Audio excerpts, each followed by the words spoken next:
on Bill Skarsgård. Let's give it back. I remember when we wrapped the first movie, the last day of the shoot, feeling like we did something special here.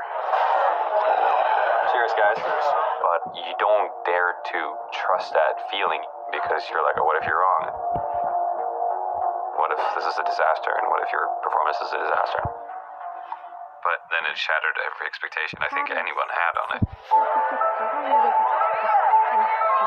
Obviously, it's a big deal to see that your vision succeeded. It also gives you a lot of confidence for the bets that you're making on the second one. Because you know what works and what doesn't. Andy and I were talking about potential ideas for the sequel even when we were doing the first one because we knew that we were going to do the second one. And action. Yeah, that's beautiful. Chapter 2. I always wanted to make a scarier movie and crank up the horror aspects of it.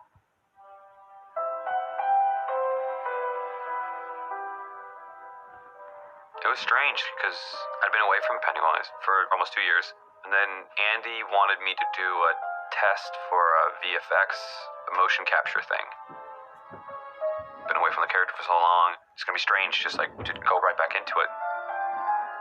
And I got the scene like the night before, and Andy's on Skype because he's already in Toronto for pre-production. He goes, okay, action, And action! Pennywise is just ever present and just like exploded out of me. I was surprised how much of him was just still there because the first movie was so much for me was to figure out who the character was. With Bill, he put so much of him into the creation.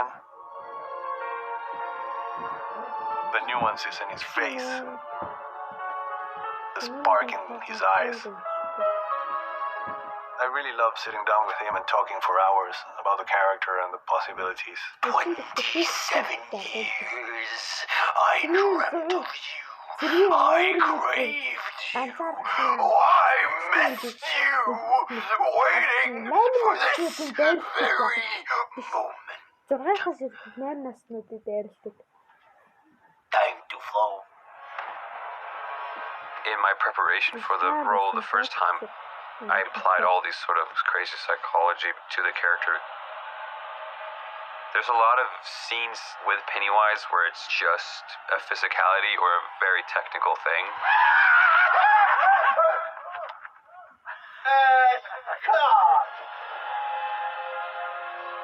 It's a tremendously physical performance. He works really hard. It's just amazing. It's balletic. It's so good. The scenes that I tend to really prefer are the ones where you could, be a little bit more subtle's the wrong word for this character, I think, but where you can be a little bit more nuanced, maybe. There's definitely more of those scenes in this one than there were in the first one. A little closer. 1, 2.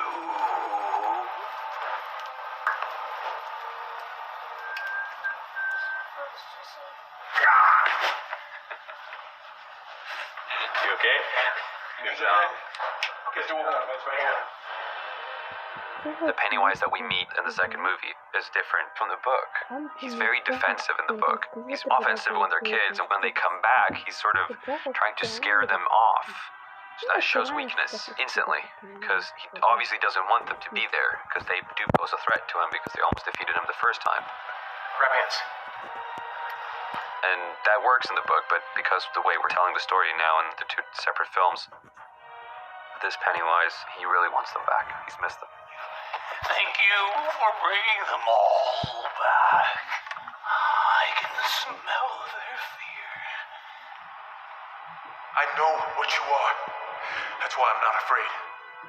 Obviously, that would make for a pretty boring movie if all they do is, oh, this is what we did the first time and did this exact same thing. So for me, it was really important that Pennywise needs to be this sort of arch villain. Oh, I know what you are.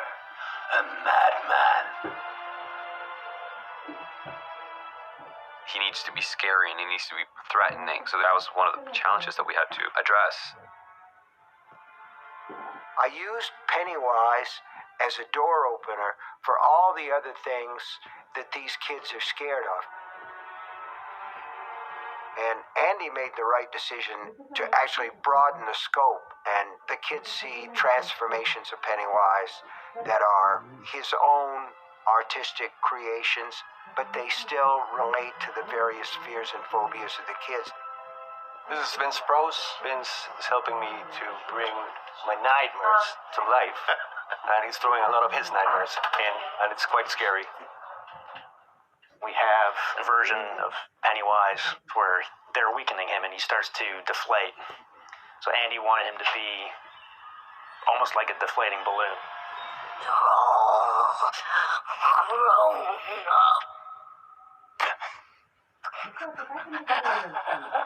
Andy comes up with these ideas that once you see it and once it's implemented, it's just like, oh, this is crazy, this is genius. I like the fact that I'm trying to convince myself that I'm the leader. Yeah, let's do that. Absolutely. Yeah. But you're also broken.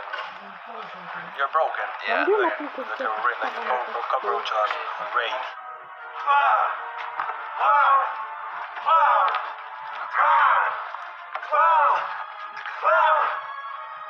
The idea was to get a small child to play the body part of Bill.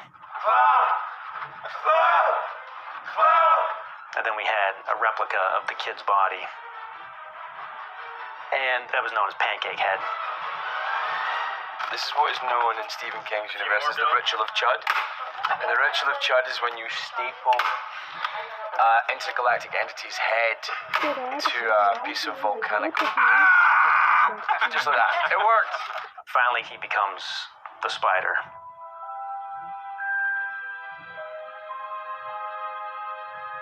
At the end of the battle, in the first one we had like Pennywise as me.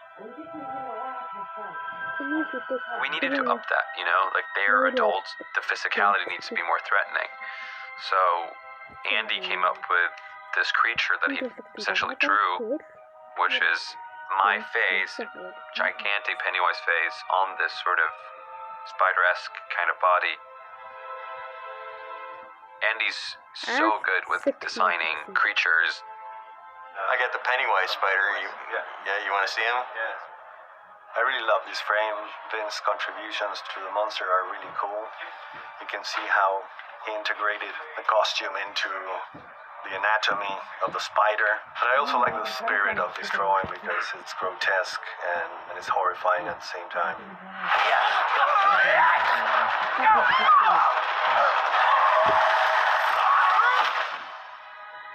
Now you're the one who's afraid.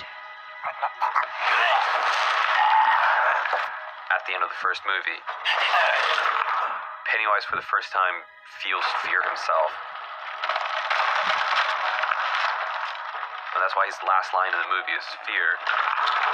It's him realizing what that feeling is. Fear.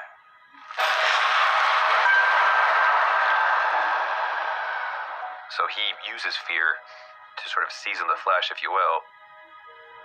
And he instills fear in children and in humans, but he never actually understood what that was because he's never felt it before himself. And I think that that is scary for him, but it's also a thrill. So there's a craving. He craves the losers that are now adults.